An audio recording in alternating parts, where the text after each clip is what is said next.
Hey, Hi, Darren. It's nice to meet you virtually. yeah, you too. I know this is the end of Younger, but I also know you well enough to know that the end is never really the end. You see, they never end, do they? The Never, shows never. have a way of finding their way back to us, don't they? Yeah, yeah. So, Never so, say. I never can say goodbye. That's the problem, you know. So so might we see more of these characters in the show at some you point know, down the line?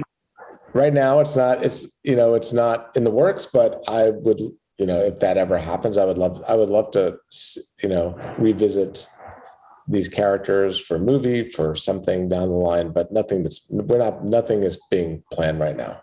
Yeah. Okay, so there's so much to talk about here. We have like 2 minutes, but I want to make sure that we address when it comes to LGBTQ plus representation. What about Younger made you proud on that level? I feel like it was always an important piece of the series from Maggie, and I think that she in that final episode has such a fantastic storyline in the last half of this season. And I think Debbie Mays is just terrific. I love Lauren, Molly Bernard, her character. I mean, she's just everything in so many ways, and I just love her. Her storyline gets a really, really also wonderful, unexpected ending in that final episode 12. That I think is going to make a lot of people smile. And I think in general, I think it's a show that's just, I think so much to me, what I've discovered about working with like younger writers, younger actors is just how sort of like queer culture, queer life has evolved. And I get to see that and reflect it. And I don't think you can do a story about millennial culture in LA without making that a big piece of the show. Yeah. Yeah, I was reflecting a bit on that when I thought about Sex and the City. When you reflect on Sex and the City in the beginning of Sex and the City, how do you see the way queer culture has evolved from then through Younger? Yeah, I mean, look, I can go back to Melrose Place with Doug Savant as Matt in the building, and I think, from that point, it was like, I can remember basically being the only person at the GLAAD Awards when we got it. Nobody really knew what the GLAAD Awards were, and whether it was a good thing to get one or not. But I think then it was a battle, to sort of film an on-screen kiss on network television. We couldn't do it. It was like there were so many like restrictions about what he couldn't do in this character, and it was like, but it was important for me to sort of have that representation on a network show, and then.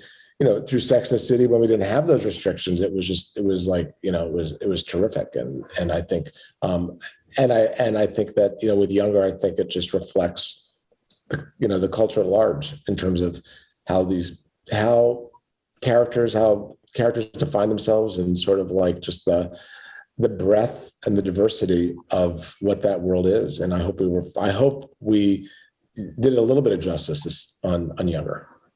Yeah. So the queer community, I don't have to tell you this, has loved many of the shows that you have written and been involved in and created. What have you learned is key in connecting with queer audiences? I just feel like writing characters that are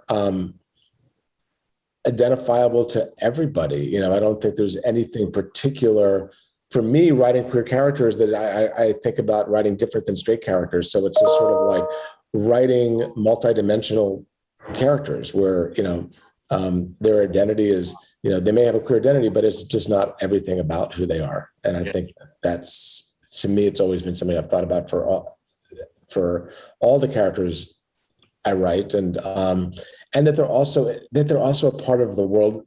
They're a part of the greater world. They have straight friends. They're they're living very sort of happy and fulfilled lives.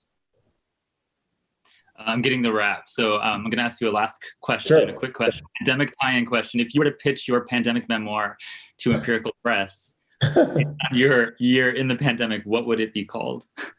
I guess Masked and Dangerous.